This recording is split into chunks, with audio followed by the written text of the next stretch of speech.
Assalamualaikum warahmatullahi wabarakatuh. Waalaikumsalam warahmatullahi wabarakatuh. Alhamdulillah, wassalatu wassalamu ala rasulillah Sayyidina Muhammad ibn Abdullah wa ala alihi wa sahbihi wa man wala wa la hawla wa la quwata illa billah, amma ba'd.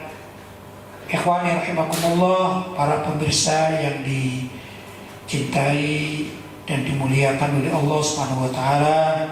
Alhamdulillah, sebagaimana kemarin kita hadir di majelis ta'lim Ribat Al-Murtadha Singosari Malang dalam rangka memakmurkan bulan suci Ramadan. Setelah kita tadi mulai pagi kita berpuasa, kemudian malam hari ba'dal isya kita salat tarawih. Sekarang kita lanjutkan untuk menghidupkan bulan suci Ramadan itu dengan hadir majelis ta'lim. Mudah-mudahan amalan kita ini diterima oleh Allah SWT dan pahalanya dilipat gandakan, dan mudah-mudahan segala kesalahan kita atau maksiat-maksiat yang pernah kita lakukan baik sengaja maupun tidak, semuanya diampuni oleh Allah Subhanahu wa taala. Allahumma amin. Para pemirsa yang dirahmati oleh Allah, sebagaimana kemarin kita membaca buku yang saya tulis, yaitu buku Jaga Akidahmu, yang mana sejak awal saya katakan buku ini mengandung beberapa unsur ilmu yang selalu dibutuhkan oleh umat Islam zaman sekarang, yaitu terkait dengan syariat, kemudian terkait juga dengan akidah, dan terkait dengan tasawuf. Tiga hal itu, akidah, syariat atau fikih, kemudian tasawuf, ini zaman sekarang sangat dibutuhkan. Karena ada sebagian orang yang mau hanya melaksanakan syariat saja, tapi akidahnya melenceng, juga tidak mengenal ilmu tasawuf, maka ini akan terombang-ambing dalam kesesatan. Demikian juga ada orang yang akidahnya sudah benar, maksudnya ketauhidannya sudah benar, namun dia ini malas untuk melaksanakan syariat Islam, apalagi tasawuf. Ini juga rawan terhanyut dalam aliran-aliran sesat. Demikian juga sama sekarang musimnya orang tidak mau bersyariat, akidahnya juga ala kadarnya. Kemudian dia memperdalam ilmu tasawuf, misalnya ikut tarekat misalnya ya, atau aliran-aliran tasawuf yang keluar dari bingkai syariat, akhirnya terjerumus kepada aliran-aliran sesat. Tapi insya Allah apa yang sering saya sampaikan juga, para ulama Ahlussunnah wal Jamaah menyampaikan tiga hal ini harus ada pada diri seorang muslim Ahlussunnah wal Jamaah. Apa itu? Akidah yang benar, kedua syariat atau melaksanakan hukum fikih sesuai apa yang disepakati oleh para ulama, yaitu mengikuti salah satu dari 4 mazhab. Mazhab apa? Hanafi, Maliki, Syafi'i, dan Hambali. Yang berikutnya adalah mengikuti tasawuf atau perilaku akhlak yang bagus. Tasawuf itu berakhlak baik, berakhlak pada Allah SWT antara dirinya, yaitu seorang makhluk, kepada Allah SWT adalah zat yang maha khaliq, maha menciptakan, bagaimana interaksi antara seorang hamba ini kepada khaliqnya. Itu namanya tasawuf, terkait dengan hubungannya kepada Allah SWT, atau tasawuf berakhlak kepada sesama manusia, terutama sesama umat Islam. Nah, tidak panjang lebar, kita akan membahas salah satu akidah, ajaran akidah yang saya tulis dalam kitab ini. Dan mohon maaf karena dalam masa Ramadan ini tidak mungkin kita membahas semuanya ya, satu persatu dari awal sampai akhir babnya. Ini ada berapa halaman ini? 238 halaman, tidak mungkin dibaca semuanya ya. Apalagi sebagaimana biasanya di pesantren ini ada kalanya juga libur pesantren, para santri juga pulang, petugas yang baca juga pulang, jadi tidak bisa sampai akhir Ramadan, tidak mungkin ya. Ini petugas yang bertanggung jawab terhadap hidupnya live streaming juga pada pulang. Saya sendirian kan tidak mungkin menghidupkan gitu ya, seperti biasanya. Jadi saya ambil praktis saja. kita angkat pelajaran yang menurut saya penting untuk disampaikan. Hari ini kita akan membahas tentang masalah akidah, bahwa Allah SWT itu ada tapi tidak berada di suatu tempat. Ya, dalam bahasa Arab dikatakan Allahu mawjudun bila makan. Allah itu ada tanpa membutuhkan tempat.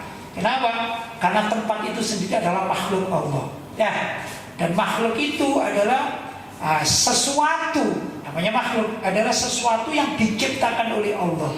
Sedangkan Allah itu Maha Pencipta. Nah, kalau tempat itu termasuk sesuatu yang diciptakan oleh Allah, kemudian ditanya Allah bertempat di mana, maka kita bertanya juga, bagaimana tatkala Allah sebelum menciptakan tempat, kan gitu. Ya, kalau misalnya ada orang berkeyakinan, oh Allah itu ada di surga misalnya, oh Allah itu ada di langit misalnya, oh Allah itu ada di dan lain sebagainya. Bagaimana sebelum Allah menciptakan surga? Di mana Allah? Kan itu kan? Kalau Allah itu dikatakan di langit, bagaimana sebelum Allah menciptakan langit? Gitu ya. Maka ini nggak logis, sangat kontradiksi dengan sifat Allah sebagai Tuhan yang Maha Pencipta segala seluruh alam semesta ini, termasuk surga, langit, bumi. Ya, maka dikatakan Allah itu ada tanpa membutuhkan tempat. Gitu ya. Ayo kita bahas, dipersilakan. Bismillah. Bismillahirrahmanirrahim. Allah tidak bertempat di langit. Allah adalah zat yang keberadaannya tidak harus terikat berada di tempat mana, termasuk tidak berada di langit maupun di surga. Karena Allah itu bukan makhluk yang membutuhkan tempat. Allah adalah zat yang berdiri sendiri, dan tempat itu adalah makhluk. Sedangkan langit juga adalah makhluk, dan tempat yang berada di bawah serta di atas langit juga makhluk. Semua makhluk termasuk langit, dan tempat yang berada di atas maupun di bawah langit itu adalah ciptaan Allah. Ya, jadi maklum, kalau kita bicara langit berarti itu tempat. Ya, maka tatkala Nabi Muhammad SAW di Isra dan Mi'raj kan, gitu ya. Itu dalam riwayat hadis itu diterangkan Nabi Muhammad naik ke langit pertama, ketemu ini, ketemu itu, ketemu Nabi Fulan, ya kan? Kemudian ke langit kedua, ketiga, ada Nabi Fulan, ada ketemu ini, kan begitu. Sampai ke Sidratul Muntaha pun demikian ya. Nabi Muhammad SAW melihat banyak hal, melihat surga, melihat neraka dan segala macam itu tempatnya di lapisan-lapisan langit, gitu ya. Yang beliau tatkala Isra dan Mi'raj kan gitu. Artinya langit itu tempatnya makhluk. Di langit itu ada malaikat, ya. Dan juga sebenarnya ada bangsa jin di langit itu. Langit kan bertingkat-tingkat ya. Loh, kalau bangsa malaikat ada di langit, gitu ya. Termasuk juga Nabi Isa AS diangkat di langit. Nabi Isa kan makhluk kan, ada di langit. Ya. Loh, kalau langit dihuni oleh makhluk, bagaimana ada seorang mengatakan bahwa Allah ada di langit? Kan kontradiksi berarti. Berarti setara dong tempatnya dengan makhluk, minimal seperti dengan Nabi Isa misalnya. Ya, juga dengan para malaikat misalnya. Kan tak logis gitu. Dan itu Allah tidak di langit. Yang jelas Allah itu tidak berada di langit. Lanjut. Sedangkan sebelum Allah menciptakan makhluk, Allah tidak membutuhkan apapun terhadap makhluk, termasuk tidak butuh makhluk yang bernama tempat. Ya, jadi tempat segala macam itu kan makhluk Allah. Maka dari sini kita ketahui bahwa Allah itu tidak butuh tempat, apalagi sebelum Allah menciptakan tempat itu. Begitu ya. Nah, gak mungkin Allah membutuhkan tempat yang tempat itu diciptakan sendiri kan ya. Gak logis itu. Itu yang dimaksud. Ya, jadi Allah itu ada tapi tanpa tempat. Lanjut. Artinya Allah tidak membutuhkan tempat untuk keberadaannya, karena Allah itu bukan suatu materi yang membutuhkan tempat. Ya, Allah itu bukan materi, Allah itu bukan benda, Allah itu bukan jisim, bukan. Ya, maka tidak butuh tempat. Begitu. Nah, kalau jisim, misalnya air, nah ini di dalam istri kan ada air. Ya. Ini air itu namanya benda cair, butuh tempat. Kebetulan ini tempatnya adalah gelas, gitu ya, atau cangkir. Ini begitu. Sekarang ini juga ini apa namanya? Buku. Buku ini kalau ditaruh butuh tempat namanya. Nah, ini tempat di atas meja. Kenapa? Karena materi namanya. Ya, apa? Karena materi. Itu, dan Allah itu bukan benda. Karena Allah itu tidak butuh tempat. Paham ya? Ada, kalau kita tidak bicara Allah SWT sebagai zat yang maha pencipta, ada sesuatu tapi tidak butuh tempat. Begitu ya? Contoh misalnya suara. Suara itu ada butuh tempat kan? Tidak butuh tempat. Kita mendengarkan gini, itu tempatnya di mana? Tidak ada tempatnya untuk suara. Ya, ada kata suara bisa ditempati atau ditempatkan pada sesuatu, maka suara itu bisa dibungkus. Kalau suara bisa dibungkus, kita mengatakan 1, 2, 3, yang lain gak dengar misalnya, ini terbungkus pada suatu tempat. Tapi kenyataan kan begitu kan? Suara itu bukan benda yang bisa dicarikan tempat. Begitu ya. Dan lain sebagainya. Itu masih banyak contoh-contoh. Itu padahal makhluk. Apalagi zat yang menciptakan makhluk pasti tidak butuh yang namanya tempat. Paham ya? Lanjut. Allah adalah zat yang maha suci dari membutuhkan tempat. Keberadaan Allah itu tidak sama dengan keberadaan makhluk. Karena keberadaan makhluk itu selalu membutuhkan tempat, dan Allah itu sangat berbeda dan tidak sama dengan makhluk. Laisa kamitslihi syai'un. Allah itu tidak menyerupai atau tidak sama dengan sesuatu apapun. Ya, jelas laisa kamitslihi syai'un. Allah itu tidak sama dengan segala sesuatu yang ada di muka bumi, baik di dunia bahkan di akhirat. Allah itu tidak sama dengan makhluk, begitu ya. Nah, sedangkan makhluk-makhluk itu butuh tempat, atau tempat itu juga makhluk. Maka kalau dikatakan Allah itu membutuhkan tempat, maka tidak jauh berbeda dengan makhluknya. Ini jelas kontradiksi, tidak mungkin ya.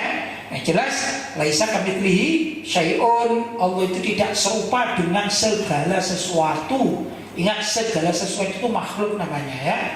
Segala sesuatu itu makhluk. Tempat termasuk segala sesuatu yang namanya makhluk. Lanjut. Lafaz innallaha ma'ana itu berarti sungguh Allah menyertai kita. Artinya kekuasaan dan ilmunya Allah meliputi seluruh alam, sehingga dimanapun kita berada, maka Allah selalu mengetahui perilaku kita. Baik, jadi ada ayat innallaha ma'ana, ini lafaz dohirnya. Dohirnya artinya innallaha ma'ana, sesungguhnya Allah itu bersama kita, gitu ya. Kita sekarang kita di pesantren ini yang hadir sebut saja 20 orang misalnya. Ya, di pesantren lain ada juga yang hadir, atau di masjid pas jam sekian ini ada yang mengadakan pengajian misalnya. Hadir di sana sebut 50 orang misalnya. Ya. Loh, kalau kita mengatakan innallaha ma'ana, sesungguhnya Allah itu beserta kami atau kita. Nah, sekarang kita ada di pesantren ini, di majelis ini, berarti Allah beserta kita kan di sini. Bagaimana dengan orang yang ada di masjid? Dia berdalil juga innallaha ma'ana, sesungguhnya Allah itu bersama kita. Berarti Allah ada di masjid sana. Ya, ini kita di Malang. Sekarang ada majelis taklim di mana? Surabaya misalnya. Mereka berdalil innallaha ma'ana, sesungguhnya Allah bersama kita. Loh, kalau misalnya setiap tempat ada Allah di situ, padahal yang bikin majelis kayak demikian ini banyak. Sebut aja tadi 3 tempat. Berarti apa? Zatnya Allah itu 3 dibagi-bagi. Kan tidak begitu. Ya. Nah, kalau orang punya keyakinan seperti itu, enggak, lafadznya, zahirnya ayat itu Ar-Rahmanu ala arsistawa misalnya. Allah SWT itu Ar-Rahman ala arsistawa, di atas ars. Istawa itu duduk misalnya. Dan ars itu di atas langit misalnya. Terus sekarang kalau kita berdalil innallaha ma'ana, sesungguhnya Allah itu bersama kami di sini. Terus Allah di mana kalau gitu? Di atas apa di sini? Ini kan pertanyaan, ya kan? Jelas itu pemahaman dua-duanya yang salah. Ya, Allah itu tidak duduk di atas arsy dalam artian zahirnya seperti ayat itu, dan Allah juga tidak ada di tempat kita dalam artian zatnya Allah tidak ada di tempat kita. Kalau sekarang kita berada di pesantren ini, innallaha ma'ana. Nah, begitu cara menerjemahkan. Allah itu ada dan Allah itu tidak membutuhkan tempat, tidak di aras juga tidak di mana bumi yang kita sedang berkumpul dan lain sebagainya. Lanjut. Innahu fis sama, sesungguhnya dia ada di langit. Artinya kekuasaan Allah itu meliputi langit. Wa innahu fil ard, dan sesungguhnya dia ada di bumi. Artinya kekuasaan Allah itu meliputi bumi. Fa'inama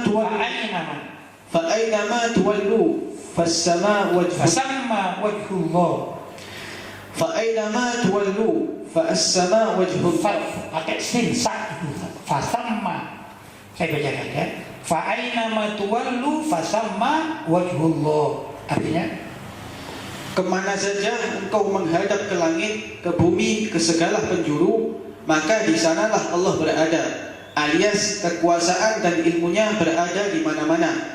Jelas-jelas ayat ini menunjukkan bahwa Allah tidak menetap di langit seperti pemahaman kaum Wahabi. Ya, ini kan jelas sekali ya. Kalimat tadi Innallaha ma'ana, kita sudah paham. Itu artinya bukan berarti Allah sekarang berada bersama kita, tidak.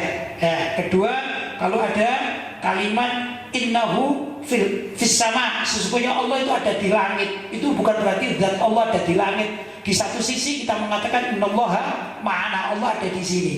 Ya. Kemudian jika ada berarti fa'inama tuwallu fasamma wajhullah. Fa'inama tuwallu, di mana saja engkau menghadap fasamma, maka di situ wajhullah, ada zat Allah. Loh, kalau ini diartikan tekstual atau terjemahan secara tekstualnya itu, maka Allah berada di mana-mana. Kita menghadap kemana saja, di situ ada Allah. Nah ini kalau sekarang ada orang 20, yang satu ada barat, timur, selatan, utara, atau putar ini, nah Allah ada di mana? Masa Allah keliling gitu ya? Dalam artinya keliling dan 1, 2, 3, 4 bagi banyak. Gak begitu cara memahami ayat-ayat tersebut. Jelas ya? Lanjut. Jadi menurut ahlu sunnah wal jamaah, Allah itu adalah zat yang tidak membutuhkan tempat dan kekuasaan, serta ilmunya meliputi segala sesuatu dan di mana-mana. Dimensi zat Allah sama sekali sangat berbeda dengan dimensi seluruh makhluk ciptaannya. Jadi Allah itu tidak membutuhkan tempat, yang mana dimensi tempat itu sangat berbeda dengan dimensi zat Allah itu sendiri. Ya, maksudnya dimensi itu alam barangkali ya. Kalau saya katakan dalam diri manusia itu, dalam diri manusia, dimensinya macam-macam. Ada dimensi yang namanya dimensi jisim. Apa dimensi jisim itu? Ya ini raga kita ini. Kita punya tangan, kita punya mata, kita punya kepala, kita punya perut, gitu ya, yang bisa dipegang. Dan kasat mata bisa dilihat ini ya, kasat mata bisa dipegang, nah, disentuh bisa. Itu dimensi raga. Ada lagi namanya dimensi roh. Roh itu apa? Roh itu ya roh kita, jiwa kita. Kita tidak tahu. Ya, sekarang roh kita itu bentuknya bagaimana? Apakah sama dengan badan kita? Kan tidak tahu. Namanya dimensi yang lain. Paham ya? Itu dua. Ada dimensi sifat namanya. Sifat kita itu berbeda-beda. Ya, sifat kita berbeda-beda. Ada kita yang orang yang sabar, dimensinya berbeda. Ya, itu namanya dimensi. Paham ya? Atau juga misalnya antara kita, kehidupan kita ini dengan kehidupan orang-orang sedang meninggal dunia, jenazah yang ada di mana? Di kuburan. Maka dimensi kita, dimensi dunia yang kelihatan atau bumi yang kelihatan hidup di atas bumi, ya. Sedangkan dimensi mayit itu hidup di alam akhirat atau barzakh. Di sana alam barzakh. Kita yakin sebagai ahlussunnah wal jamaah di alam barzakh itu atau di kuburan itu ada namanya naimul qabri atau nikmatul qabri, kenikmatan di dalam kuburan, ya, wa azabul qabri, dan siksa yang ada di dalam kuburan. Padahal secara dimensi tubuhnya manusia di kubur itu rusak, tapi ada orang yang diberi kenikmatan kubur. Loh, kok aneh kan? Ya, kenapa? Ya masuk akal, karena dimensi antara raga dengan rohnya yang diberi kenikmatan itu berbeda alam namanya, itu dimensi. Itu antar tubuh manusia saja sudah berbeda-beda dimensinya. apalagi gitu ya. Manusia misalnya dengan zat pencipta manusia pasti beda dimensi, ya kan? Maka zat Allah SWT dimensinya lain, surga, neraka, apa ya, langit, arsy, lauhul mahfud, bukan dimensinya lain lagi, kan gitu ya. Kita pun aja tidak, sekarang ya, kita yang hidup di dunia ini tidak nyambung dengan dimensi apa, surga dan neraka, gak bisa nyambung kita. Kita tanya gimana sih ceritanya surga yang sekarang itu, gimana keadaannya, nggak bisa gitu. Yang neraka bagaimana juga nggak bisa, karena dimensinya lah padahal sama makhluk. Apalagi dimensi makhluk itu dibandingkan dengan dimensi zat yang menciptakan segala macam makhluk, pasti berbeda. Begitu, lanjut. Ilustrasi paling mudah, roh manusia itu memiliki dimensi yang berbeda dengan dimensi sebuah botol gelas. Maka roh manusia tidak mungkin ditempatkan ke dalam botol gelas, karena dimensi keduanya sangat berbeda. Kalau ada orang yang meyakini atau mengatakan ada roh manusia dapat ditempatkan di dalam botol gelas, sekalipun dimensinya berbeda, pasti orang itu adalah penganut kepercayaan adat tradisional Cina, atau terbiasa menonton film vampir ala Cina yang pameran tokohnya digambarkan dapat menyedot roh vampir untuk ditempatkan di dalam botol.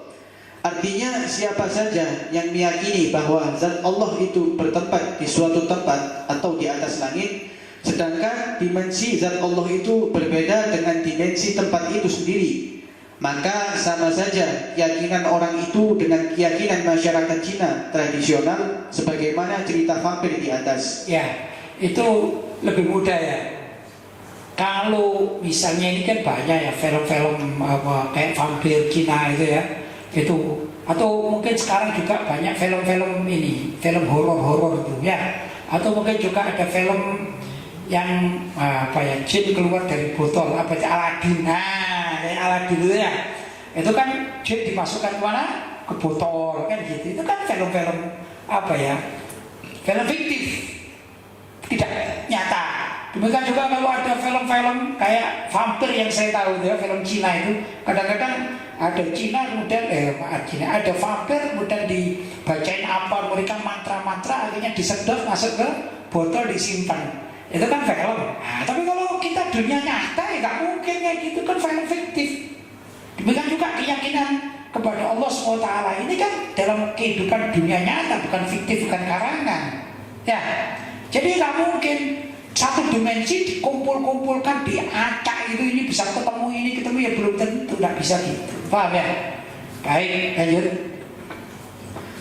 Maha suci Allah dari penyamaan zatnya dengan makhluk manapun, termasuk penyamaan kepada kebutuhan makhluk terhadap tempat, karena Allah adalah zat yang sama sekali tidak membutuhkan tempat. Ya maklum.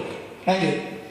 Tatkala Rasulullah Shallallahu Alaihi Wasallam melakukan Isra dan Mi'raj, maka dengan kalimat kun fayakun, Allah menjadikan Rasulullah Shallallahu Alaihi Wasallam bersama jasadnya berada pada dimensi yang berbeda dibanding dimensi manusia pada umumnya. Ya, jadi tatkala Nabi Muhammad Shallallahu Alaihi Wasallam itu sedang Isra dan Mi'raj, maka dimensi Nabi itu oleh Allah SWT dalam kutip dirubah sedemikian rupa sehingga kemampuan Nabi ya saat Isra Mi'raj itu berbeda dengan kemampuan manusia pada umumnya. Yang paling tidak begini, astronom, saya katakan astronom itu kalau pergi ke luar angkasa, mau ke bulan gitu, mereka membutuhkan oksigen. Tapi Nabi Muhammad Mi'raj tidak butuh oksigen, ya kan? Itu astronom itu biasanya pakai helm khusus sama pakaian khusus, ya. Tapi Nabi Muhammad tidak. Tetap aja biasa Nabi Muhammad. Nah ini karena apa? Dimensinya itu dirubah oleh Allah menjadi dimensi manusia yang sangat super, yang tidak ada bandingannya. Itulah Nabi Muhammad SAW di saat Isra dan Mi'raj dimensinya menjadi dimensi yang lain. Lanjut. Karena itu beliau mampu menembus 7 langit dalam waktu yang sangat singkat. Ya, karena dimensinya langit lain daripada dimensi manusia pada umumnya, lain ya. Sudah dirubah oleh Allah SWT, ditakdirkan menempati dimensi yang berbeda, maka beliau hanya sekejap saja sudah sampai ke Sidratul Muntaha. Sidrah itu adalah berada Sidro itu sendiri adalah pohon, gitu ya. Pohon yang besar, yang akarnya itu berada di langit ke-6, sedangkan pucuk dari daunnya itu berada di langit ke-7 yang paling atas, namanya pohon sidro. Maka dikatakan sidro al-muntaha. Sidro itu adalah pohon bidara namanya, tapi yang muntaha paling tinggi sekali. Maka Nabi Muhammad sampai di atas pohon bidara yang berada di langit ke-7, walaupun akarnya berada di langit ke-6. Begitu menurut para ulama. Lanjut. Hingga beliau Shallallahu Alaihi Wasallam dipanggil menghadap Allah juga di saat beliau berada pada dimensi yang jauh berbeda dengan dimensi kemanusiaan beliau Shallallahu Alaihi Wasallam sebagai makhluk. Ya, tatkala berada di dimensi Nabi Muhammad ini berada di dimensi Sidratul Muntaha, maka beliau bukan lagi dimensinya seperti makhluk seperti kita ini. Kalau kena angin, kita masuk angin misalnya, ya kan? Bukan seperti itu, sudah beda dimensi Nabi Muhammad saat itu. Ya, di saat diperlukan untuk menghadap Allah Subhanahu wa Ta'ala. Dalam beberapa riwayat dikatakan, setelah Sidratul Muntaha, beliau disuruh naik lagi, diperintahkan naik oleh Allah Subhanahu wa Ta'ala. Naik. Yang itu pertama naik pada lapisan lapisan cahaya ke-70. Menurut sebagian riwayat itu ada satu tempat namanya Lauhul Mahfuz. Nabi Muhammad sampai ke sana, sedangkan malaikat Jibril masih berada di Sidratul Muntaha. Nah, setelah di Lauhul Mahfuz banyak kejadian-kejadian yang beliau temui, kemudian beliau diperintahkan untuk naik lagi. Yang ini juga sama lapisannya, panjangnya atau tingginya itu setinggi lapisan cahaya 70 kali. Begitu menurut sebagian riwayat. Jadi naik lagi begitu. Ya, ini dimensinya juga sudah berbeda. Dimensi dengan malaikat Jibril aja. Malaikat Jibril hanya kuat kepada Sidratul Muntaha saja. Tatkala malaikat Jibril diajak oleh Nabi, ayo kita naik lagi, maka malaikat Jibril mengatakan, wahai Rasulullah, kalau aku kau ajak naik sejengkal saja akan terbakar itu ragaku atau jisimku akan terbakar, diriku akan terbakar. Berarti malaikat Jibril berbeda dimensinya dengan siapa? Nabi Muhammad SAW. Nabi Muhammad naik lagi menurut sebagian riwayat. Setelah naik lagi. Di sini namanya Al-Mustawa. Nah, di Al-Mustawa itulah Nabi Muhammad diberi kesempatan oleh Allah sebagai manusia yang mempunyai kekuatan tertinggi, dipanggil oleh Allah naik sampai pada Al-Mustawa. Begitu ceritanya ya. Kalau malaikat Jibril kekuatannya sampai apa tadi? Sidratul Muntaha itu malaikat Jibril. Kalau Nabi Muhammad sampai pada Mustawa. Nah ya, coba bandingkan dengan Nabi Musa alaihissalam. Nabi Musa untuk berjumpa Allah, untuk mendapatkan firman Allah, wa kallamallahu Musa taklima. Ya, dan Allah itu berbicara secara langsung pada Nabi Musa yang bisa didengar telinga langsung oleh Nabi Musa. Kekuatan Nabi Musa gak sampai ke langit, tapi kemana? Ke Tur Sina, Bukit Sinai. Ya, beliau berada di Bukit Sinai. Ya, bukit di dunia kan, atau di bumi. Kalau ini kan di langit, dimensinya berbeda. Tatkala Nabi Musa berada di atas Tur Sina atau Bukit Sinai, gini ya, gini.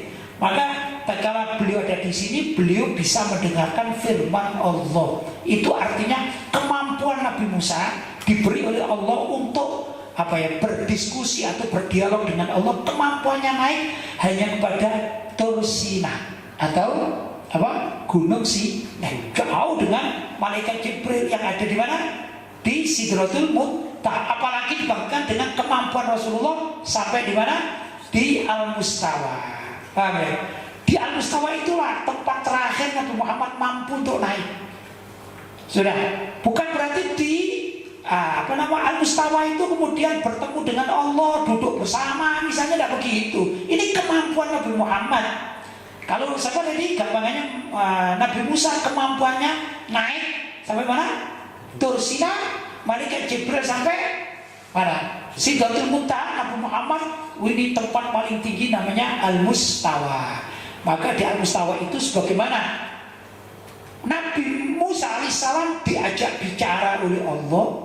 Ya, bukan berarti Allah berada di atas gunung Sinai, bukan begitu. Tapi Allah mengajak Nabi Musa berbicara tatkala kemampuan Nabi Musa berada di Tur Sinai. Begitu. Bukan juga Allah berinteraksi atau berdialog perintah kepada Nabi Muhammad, yaitu sholat 5 waktu itu ya.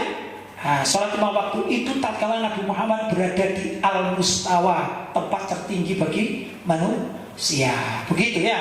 Kalau tanya apakah Allah ada di langit? Langit itu berapa? Ini di bawah, di bawahnya Al-Mustawa justru ya. Begitu dan seterusnya. Ada juga riwayat mengatakan tatkala Nabi Muhammad SAW sampai di Al-Mustawa, maka Nabi Muhammad melihat kursi. Ada apa namanya?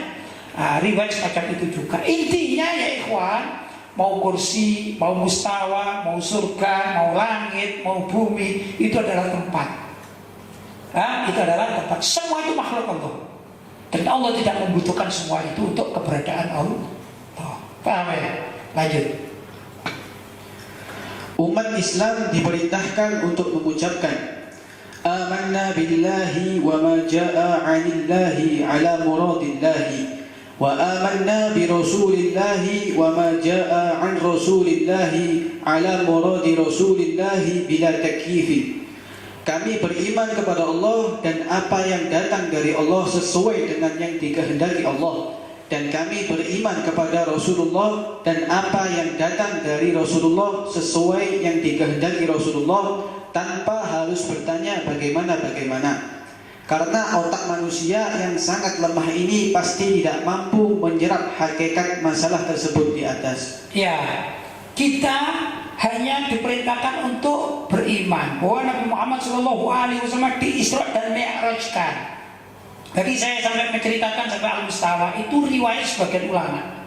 Ya, kalau ada riwayat itu dan kita yakin, sudah kita yakin gitu. Tanpa kaifa, bagaimana? Misalnya bagaimana itu misalnya, ya apa bentuknya Al-Mustawa, warnanya apa? Enggak, bukan kewajiban kita untuk memahaminya. Ya, misalnya kita ini biasa jual beli tanah misalnya, jual beli kebun misalnya, ya.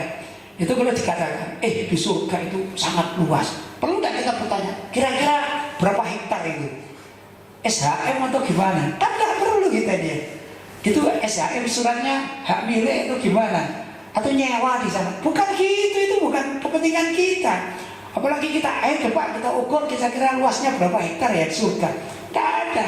Ya, bukan itu. Kewajiban kita adalah beriman bahwa besok itu orang-orang baik akan masuk surga, orang-orang jahat akan masuk neraka. Begitu itu keyakinan kita. Gak perlu harus tahqiq berapa, suratnya ada enggak gitu ya. Kalau dijual 1 meternya berapa, bukan itu. Itu kan urusan manusia di dunia itu ya. Jelas? Hai, lanjut. Sudah. Alhamdulillah. Kita lanjutkan dengan sesi pertanyaan.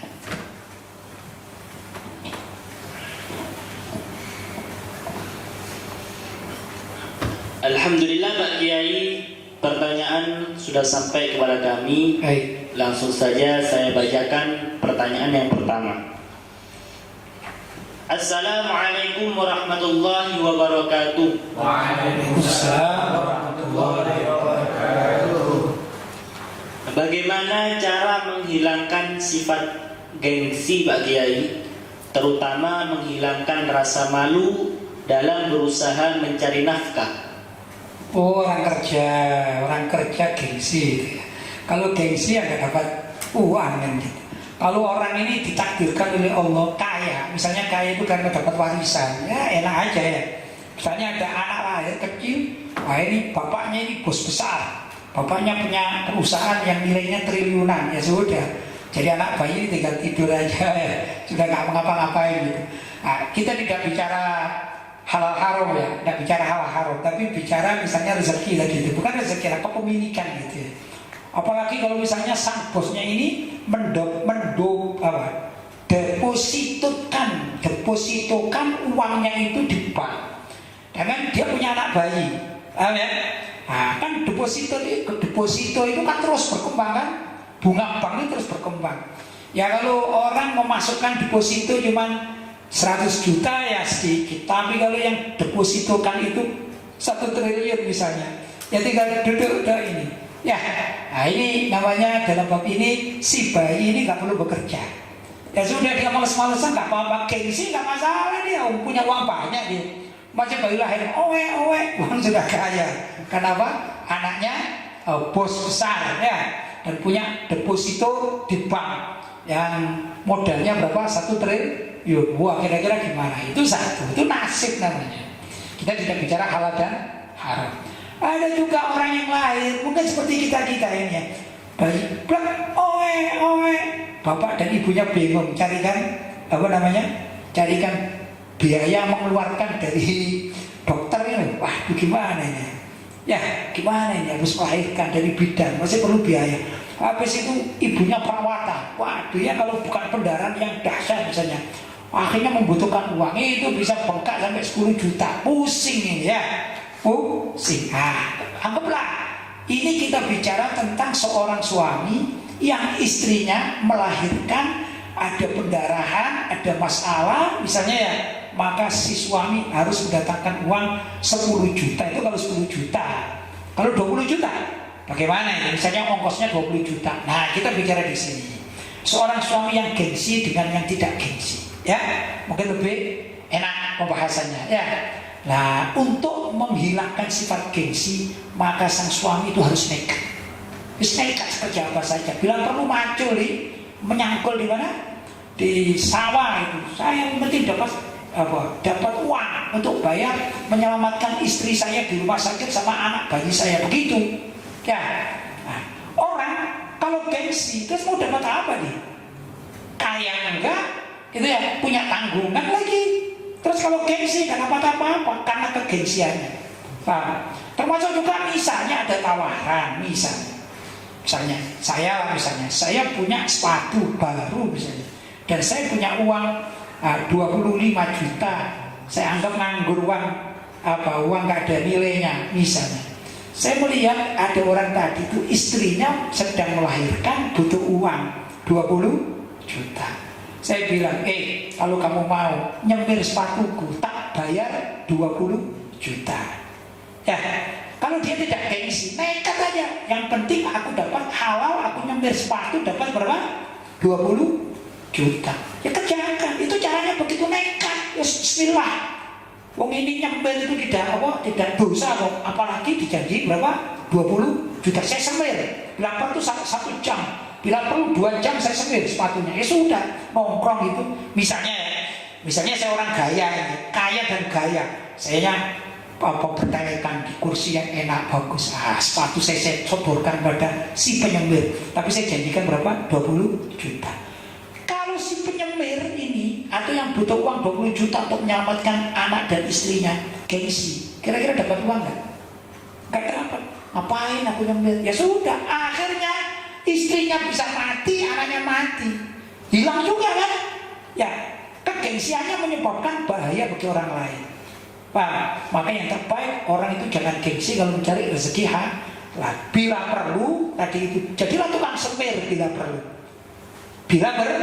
Atau kalau sekarang itu banyak orang Gojek gitu ya, atau GoFood. Jangan malu.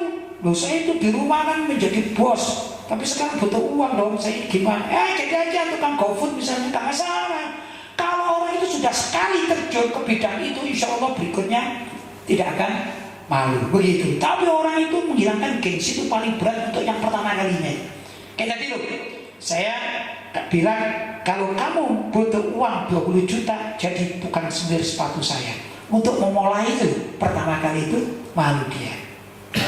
Tapi kalau sudah dikerjakan jadi tukang semir sepatu dapat 20 juta, besok misalnya istrinya masih butuh uang untuk pengobatan, jangankan 20 juta, 1 juta diambil karena sudah lama. Ya dah, pengalaman kemarin dia menyemir sepatu dapat 20 juta, tapi istrinya masih kurang uangnya. Misalnya butuhnya ternyata 25 juta. Bila perlu keliling ke pasar-pasar, ayo tak semir sepatumu ya, kamu bayar berapa? 500 ya, atau berapa? 1 juta saya terima. Nah, itu menghilangkan gengsi, itu caranya. Paham? Baik, lanjut. Pertanyaan selanjutnya, Assalamualaikum warahmatullahi wabarakatuh. Waalaikumsalam warahmatullahi wabarakatuh. Pak Kiai, saya mau tanya. Sekarang banyak mukena berbagai motif. Salah satunya lubang bordir tersebar pada beberapa titik bagian aurat. Bagi kami yang fakir ilmu menjadi ragu, bagaimana hukumnya saat dipakai sholat, Pak Kiai? Mukena, ini ibu-ibu yang tanya ya, mukena. Kalau bapak-bapak mungkin kita bicara sarung barangkali gitu ya, atau baju gitu ya. Ada, sebelum saya jawab, kapan hari saya itu nggak sengaja nih ya, saya menjadi tertawa sendiri itu. Tapi melihat orang awam kasihan, tapi saya tertawa. Ada seorang pemuda laki-laki ini, itu judulnya itu sholat tarawih ceritanya. Sholat tarawih, kemudian waktu pulang dia ini bermasalah lah, sehingga ditolong oleh orang lain, begitu ditolong. Yang di videonya itu saya lihat begini, tatkala si remaja laki-laki ya, dewasa rasanya, sudah waktunya wajib sholat gitu ya, anggap usianya 20 tahun misalnya gitu ya. Ini jalan ke depan pulang dari sholat tarawih, kemudian dipanggil oleh orang gitu. Ini di videonya ini, saya cerita videonya ya, Mas gitu. Tadi begini ya, oh iya minta tolong ini dan lain sebagainya. Sudah interaksi antar manusia ya. Yang nyontek ini juga tidak berbicara seperti yang saya pahami, tidak. Nah yang unik, tatkala ini si remaja laki-laki itu mau berputar menghadap kepada yang nyontek. Yang nyontek ini, saya ini sebagai penonton di rumah, di WhatsApp, di HP itu melihat, celana si remaja laki-laki itu menggunakan celana jeans, tapi dirobek-robek sini. Di bagian paha ini robek, bahkan sini juga robek. Padahal aurat laki-laki kan gitu kan, yang wajib ditutupi, termasuk khususnya di dalam sholat adalah mana? Antara